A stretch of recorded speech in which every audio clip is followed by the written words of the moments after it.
So the first task I want to work on is going back through this data that we worked on a few weeks ago. This is that new Western data that I actually want to plot into our pricing gauge. So you're going to get familiar with this today because you're actually going to plot this data on there. And so the first thing I want you to do is to go back through and look at our ARVs again. Now that we have more of a system put together, you can go back through these and see if you agree with them still or if you want to change it. Same with the flip classification. Double check that. You'll see that I already put my ARVs over here, but that's before we built out our step-by-step guide. But let's leave those in there, and then if you decide that you want to change your ARV, plug those numbers in here.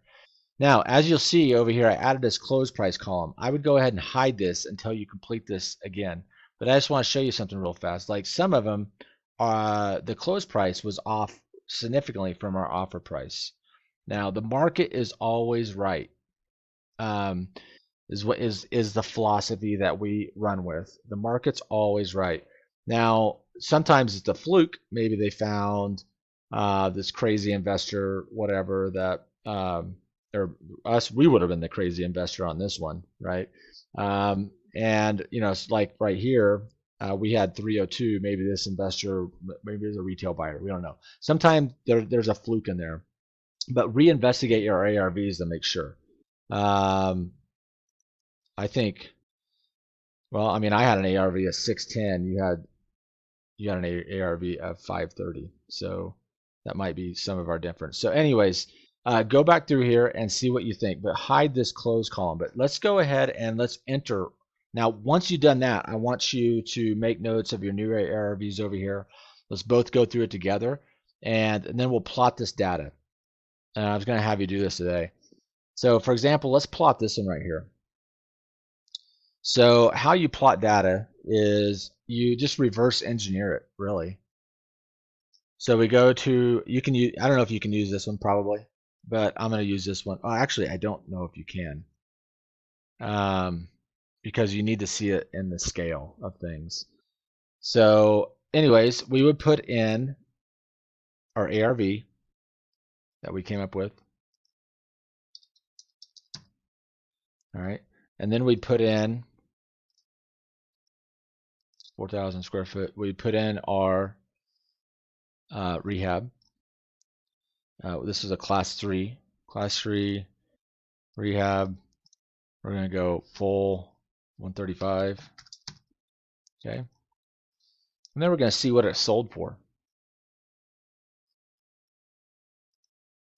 It sold for 585. So we're going to scroll down our pricing gauge, 585. So right in here is what it sold for, 585. So in between. So we're going to say 74, 585, right? It's closer than, so let's just say 74%, which falls in line with our current pricing gauge because it's a number 3. So you go over to number 3 column and you'd enter in at 74. And here up here is the formula that we use. So you'd enter in that data point. So, and we should label these a different color because they're newer. These are newer. So this data point would be, hold on one second, let me double check something. Specify, this is close date. We don't care about today's date on this particular example. This is the close date of the property that we enter in. If you want to add in another column that's close date, and you'll find that close date over here. I don't know exactly where it's at, but you should be able to search the top. This is all alphabetical order. So if you're not quite sure, you can go to a listing sheet and look to see how they have that entered in at what the actual verbiage is, and you should be able to search that to find the close date.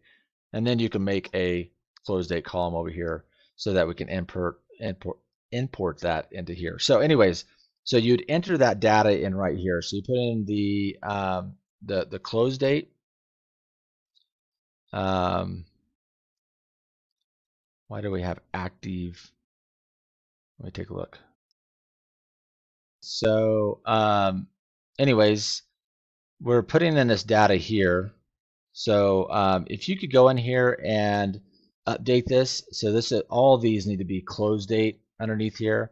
And then if you want to make Bassett U, so you can just make mark equals, or M equals mark, that's fine. Do that on all these. That'd be great. So then you go down here and you'd enter in who input, the address, the sold price. I need to really keep this very clear. The sold price, right? Source, New Western, and square foot, and any notes. So any notes, you could just copy and paste our notes over here, right?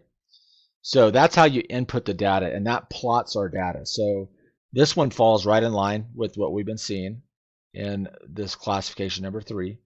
So anyways, that's how you do it. So first step, go back through this, determine your ARVs, let's hide that, and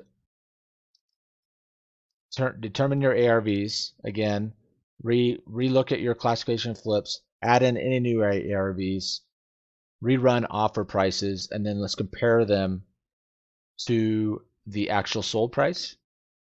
And then we're going to plot that data onto here. That's what you're going to be pretty much doing for today. So I'll shoot some other videos on how to download data and how we can have you really be studying the market in addition to this.